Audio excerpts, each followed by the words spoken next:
Millionaire कौन बनना चाहता है? इसका आंसर तो बहुत ही इजी है, हर कोई मिलेनियर बनना चाहता है। रियल क्वेश्चन तो यह है कि एक मिलेनियर बना कैसे जाए। अगर आपने कोई लॉटरी या किसी टीवी शो में करोड़ों रुपए नहीं जीते हैं तो आपको किसी रेवोल्यूशनरी प्रोडक्ट में इन्वेस्ट करना होगा या फिर एक ग्राउंड ब्रेकिंग बिजनेस स्टार्ट करना पड़ेगा, तब जाकर आप एक मिलेनियर बन पाओगे। ये सब तो बहुत मुश्किल है, हर कोई ये नहीं कर सकता है। वेल, एक आसान रास्ता भी है जो डेविड बाक ने अपनी बुक द ऑटोमेटिक मिलेनियर में हमें बताया है कि कैसे हम बिना ये सब करे एक मिलेनियर बन सकते हैं। जहां आपको एक सिंपल सिस्टम क्रिएट करना है जो कि आपके पैसे को ऑटोमेटिकली अपनी इनकम से निकाल कर एक बेटर इन्वेस्टमेंट या सिक्योर सेविंग्स अकाउंट में डाल देगा। और आज मैं आपको इस बुक से सिखाऊंगा कि कैसे आप अपनी इनकम को भी वाइजली यूज करके एक मिलेनियर बन सकते हैं। Lesson number 1, meeting automatic millionaires. Jim and Sue financial advice लेने के लिए ऑथर से मिलने गए थे, बट इसका उल्टा ही हो गया। ऑथर ने खुद ही इस कपल से इतने सारे लेसन सीख लिए। ऑथर बताते हैं कि जब वो ऑथर से मिलने आए थे तब दोनों अपने मिड 50s में थे और वो दोनों अपने रिटायरमेंट की प्लानिंग कर रहे थे। एंड सबसे स्ट्रेंजेस्ट पार्ट तो ये था, उन दोनों ने कभी भी एक साल में $40,000 से ज्यादा नहीं कमाए, फिर भी उनके अकाउंट में $2 मिलियन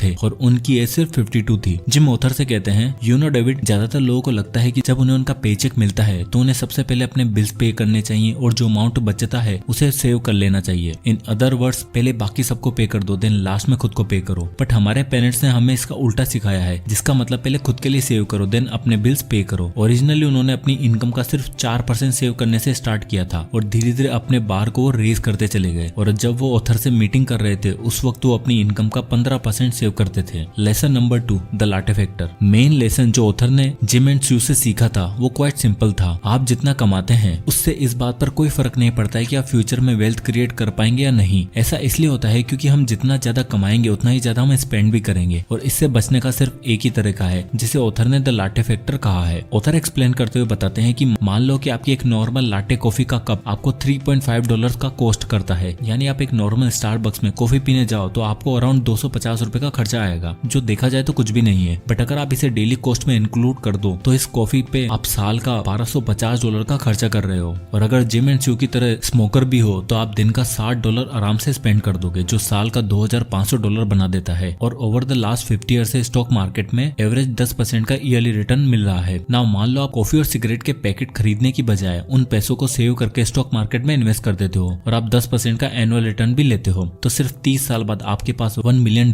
होंगे। इन अदर वर्ड्स, आपके दिन के छोटे मोटे खर्चे आपको अंदाजा भी नहीं है, ये कॉफी ये सिगरेट्स आपको मिलियंस का लॉस करवा रहे हैं। लेसन नंबर 3, लर्न टू पे योरसेल्फ फर्स्ट। ऑथर हमारे साथ एक इंटरेस्टिंग मैथ्स शेयर करते हैं। अगर आप 20 की एज में हर दिन $14 सेव कर लोगे और हर दिन 35 इयर्स तक कमिटेड रहे और 10% का स्टॉक मार्केट रिटर्न के साथ जब आप 55 की एज में होंगे तो आपके पास अराउंड $1.6 मिलियन होंगे। बट मेन थिंग जो आपको सीखनी है वो है आपको फुल प्रायोरिटी के साथ हर दिन $14 सेव करने हैं। आपको सबसे पहले इन पैसों को सेव करना है, देन अपने सारे खर्चे करने हैं। एक एवरेज अमेरिकन अपनी इनकम का सिर्फ 5% सेव करता है, बट ऑटोमेटिक मिलेनियर बनने के लिए आपको इस अमाउंट को डबल करना होगा और एटलीस्ट 10% सेव करना बहुत ही जरूरी है। और ज्यादा होगा और बेटर है, आप जल्दी रिटायर हो पाओगे। बट इन 10% को सेव करने के लिए मंथ के एंड का वेट मत करो, बल्कि जैसे आपके अकाउंट में इनकम आती है सबसे पहले इस 10% को अपने फ्यूचर के लिए साइड में कर दो। Lesson number 4, make it automatic. Author कहते हैं अपनी लाइफ में इस एक रूल को ऐड कर दो, if it requires a lot of discipline it probably won't work. हम ह्यूमंस का बेसिक नेचर है इंस्टेंट ग्रेटिफिकेशन को चेस करने का। अगर आगे जाके कई सालों बाद हमें कोई बेनिफिट मिलने वाला है तो उसके लिए काम करने के लिए बहुत ज्यादा एफर्ट और डिसिप्लिन लगता है, जो ओवर द टाइम इंसान लॉस्ट कर देता है, क्योंकि कोई भी 24/7 मोटिवेटेड नहीं रह सकता है। आप आज जो अपने फ्यूचर के लिए प्लान कर रहे हो क्योंकि आप एक्साइटेड हो, आप मोटिवेटेड फील कर रहे हो, बट कल आप ऐसा फील नहीं करोगे। कल आपको अपने $14 सेव करने की बजाय कॉफी या सिगरेट्स पीने का मन जरूर करेगा। और हाँ, हो सकता है आप खुद को कंट्रोल भी ना कर पाओ और आप इस फाइनेंशियल जर्नी में कहीं लॉस्ट हो जाओगे और अपने गोल तक नहीं पहुंच पाओगे। ऐसे ही मिलेनियर जिम एंड स्यू के साथ भी हुआ था। उन्होंने अपने पैसे सेव करने में बहुत ज्यादा डिसिप्लिन लगा रहे थे और बहुत एफर्ट भी लगा रहे थे, जिसमें वो बार बार फेल हो रहे थे। इसलिए उन्होंने डिसाइड करा कि उन्हें कुछ अलग करना होगा। सो अपने बिहेवियर को कंट्रोल करने की बजाय और विल पावर पर डिपेंड रहने की बजाय उन्होंने खुद के लिए एक ऐसा सिस्टम क्रिएट करा जिससे वो ऑटोमेटिकली खुद को पे कर सके और अपने पैसे को सेव करने लगे। उन्होंने बस एक बार डिसाइड करा कि वो अपनी इनकम का कितना % सेव करेंगे। बस वो डिसाइड होने के बाद उन्होंने उस अमाउंट को इनकम रिसीव होने के साथ ही इन्वेस्ट करना शुरू कर दिया। यानी टेक्निकली देखा जाए तो उनके पास वो पैसे होते ही नहीं थे जिससे वो इस डिलेमा में रहे कि इस पैसे को सेव करें या खर्च कर दें। वो पहले ऑलरेडी इन्वेस्ट कर चुके होते थे, जिससे उनके पास खर्चे करने के लिए पैसे बचते ही नहीं थे। और इसे करने का सबसे बेस्ट वे है एक प्री टैक्स रिटायरमेंट फंड को क्रिएट कर दो, जिन पे सिर्फ तभी टैक्स लगेगा जब आप उन पैसों को विड्रॉ करोगे। आजकल ऑनलाइन बहुत ऐसे फंड्स अवेलेबल है, mutual mutual fund, SIP etcetera, जिससे ऑटोमेटिकली आपके अकाउंट से पैसे ट्रांसफर होकर इन्वेस्ट हो जाते हैं। Lesson number 5, automate for a rainy day. Of course life perfect नहीं होती, बल्कि ये हमेशा हमारे प्लान्स के अपोजिट ही काम करती है। कई बार लोग अपनी जॉब खो देते हैं, उन्हें कोई हेल्थ प्रॉब्लम फेस करनी पड़ती है या कोई भी नेचुरल डिजास्टर या कुछ भी उनकी लाइफ को मुश्किल बना सकता है, जहां आपका सारा फाइनेंशियल फ्रीडम का प्लान खराब हो सकता है। इसलिए कहा जाता है you should hope for the best and prepare for the worst. इसलिए ऑटोमेटिक सेविंग्स करना स्टोरी का बस एक पार्ट है। नेक्स्ट है emergency fund. According to the stats, एक एवरेज अमेरिकन के पास लेस देन 3 मंथ्स के एक्सपेंसेस सेव होते हैं, जिसे वो इमरजेंसी में यूज कर सकता है, जो कि इनफ नहीं है, क्योंकि 4th मंथ में वो क्या करेगा उसे खुद भी पता नहीं है। इसलिए ऑथर कहते हैं हर किसी के पास एटलीस्ट 6 से 18 महीने तक का इमरजेंसी फंड रेडी होना चाहिए, जिसके लिए आपको पैसे सेव करना होगा। और इससे एक और बेस्ट चीज भी होती है, आपकी क्वालिटी ऑफ लाइफ भी इंप्रूव हो जाती है। ये इमरजेंसी सिर्फ आपके जॉब या किसी डिजास्टर के लिए नहीं है, बल्कि आप अपनी लाइफ में कोई बड़ा चेंज करना चाहते हो तो ये पैसा आपको सपोर्ट करेगा। फॉर एग्जाम्पल, आप अपना करियर चेंज करना चाहते हो, आप अपनी जॉब से फ्रस्ट्रेट हो चुके हो, आप लाइफ में कुछ और करना चाहते हो, तो उसके लिए आपको टाइम चाहिए, और उस हार्ड या चेंजिंग टाइम में आपको ये पैसा सपोर्ट करेगा, ताकि आप अपने टाइम का यूज करके बिना पैसों की चिंता करे अपनी लाइफ को अपने हिसाब से जी पाओ। और इमरजेंसी फंड क्रिएट करने के लिए भी ऑथर कहते हैं कि आपको अपने इनकम का 5% सेव करना चाहिए, जिससे भी आप अपने ऑटोमेटिक सिस्टम से कनेक्ट कर दो, जिससे आप किसी भी सिचुएशन में यूज नहीं कर सकते हो अंटिल आपको इसकी बहुत ज्यादा जरूरत नहीं पड़ती।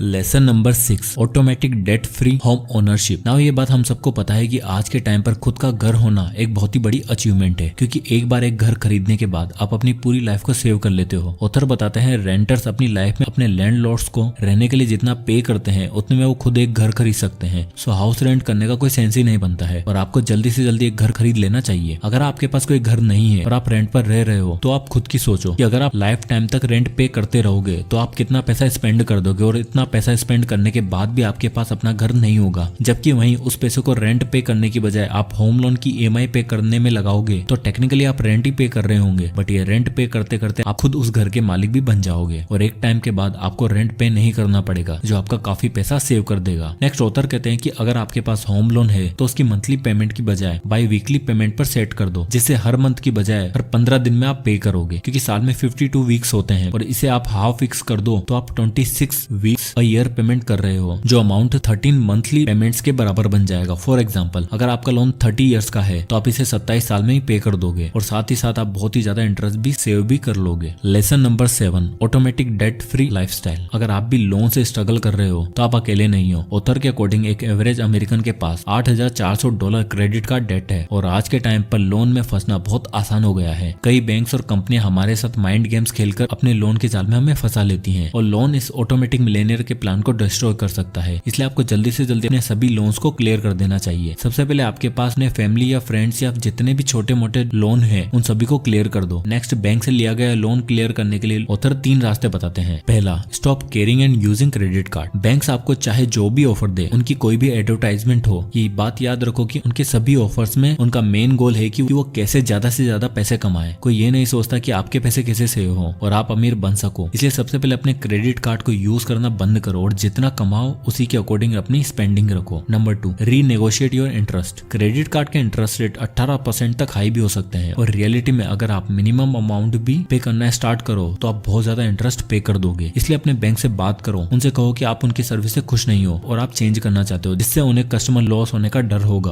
और वो आपके इंटरेस्ट रेट को लोअर कर देंगे। Number 3, consolidate your debt. Now अगर आपका डेट कई सारे मल्टीपल अकाउंट्स में स्कैटर्ड है तो उसे एक ही जगह कलेक्ट करो जहां इंटरेस्ट रेट कम हो, और अगर ये पॉसिबल नहीं है तो एक एक करके अपने कार्ड्स की पेमेंट करना स्टार्ट कर दो। जिसकी सबसे कम पेमेंट हो उसे जल्दी से जल्दी फिनिश करके नेक्स्ट कार्ड के डेट को क्लियर करो। Lesson number 8, make a difference with automatic. Former prime minister of the United Kingdom Winston Churchill ने एक बार कहा था, we make a living by what we earn, we make a life by what we give. Author कहते हैं कि एक wealthy person बनने की जर्नी में आपको अपना कुछ पैसा चैरिटी में भी देना चाहिए, वो भी ऑटोमेटिक, जिसके लिए वो 3 रीजन भी देते हैं। सबसे पहला, ऐसा करने से आप इमीडिएटली मिलियनेयर की तरफ फील करने लग जाओगे, क्योंकि सबकॉन्शियसली हमारे माइंड में ये रहता है कि सिर्फ अमीर लोग ही चैरिटी करते हैं, और जब आप चैरिटी करना शुरू करते हो तो आप खुद भी अमीर फील करते हो। सेकेंडली, अपनी सैलरी का 1% चैरिटी में देने से आपको कोई फर्क भी नहीं पड़ेगा। जैसे कि अगर आपकी सैलरी 15,000 रुपए है तो हर मंथ आप 150 रुपए में चैरिटी में दोगे तो उससे कोई फर्क नहीं पड़ेगा। लास्टली, ये आपकी लाइफ में बहुत ही ज्यादा सेटिस्फेक्शन ऐड कर देगा और आप अपने बारे में बहुत अच्छा फील करने लगोगे। जब आपको फील होगा कि आप अपनी मेहनत से इस वर्ल्ड में कोई वैल्यू ऐड कर रहे हो तो ये आपकी क्वालिटी ऑफ लाइफ को भी बहुत इंक्रीज इंक्रीज कर देगा। अब आता है इस बुक का कंक्लूजन। अगर आप पैसे के बारे में चिंता करे बगैर जीना चाहते हैं और अपना ड्रीम फाइनेंशियल फ्यूचर बिल्ड करना चाहते हैं तो उसके लिए आपको एक चीज करनी है, पे योरसेल्फ फर्स्ट। वो चाहे आपका रिटायरमेंट प्लान हो या आपका कोई इमरजेंसी फंड क्रिएट करने का या फिर अपने लोन को क्लियर करने का, इन सभी कामों को ऑटोमेटेड कर दो जिससे कि आपको अपना बिहेवियर चेंज करने की जरूरत ना पड़े, बल्कि आपका पैसा ऑटोमेटिकली सही तरीके से बिहेव करने लगे और आप अपनी फाइनेंशियली फ्री लाइफ जी पाओ। तो दोस्तों आई होप कि ये वीडियो आपको पसंद आया होगा, तो इसे लाइक करो और ज्यादा से ज्यादा लोगों तक शेयर करें। और अगर आप इसी तरह के वीडियो देखना चाहते हैं तो हमारे चैनल को सब्सक्राइब करना ना भूलें। मैं इसी तरह के वीडियो आपके लिए लाता रहूंगा। और अगर आप किसी भी बुक या टॉपिक पर वीडियो चाहते हैं तो हमें कमेंट बॉक्स में कमेंट करके जरूर बताइएगा, मैं उस पर वीडियो बनाने की पूरी कोशिश करूंगा। तो मिलते हैं नेक्स्ट वीडियो में, तब तक के लिए जय हिंद।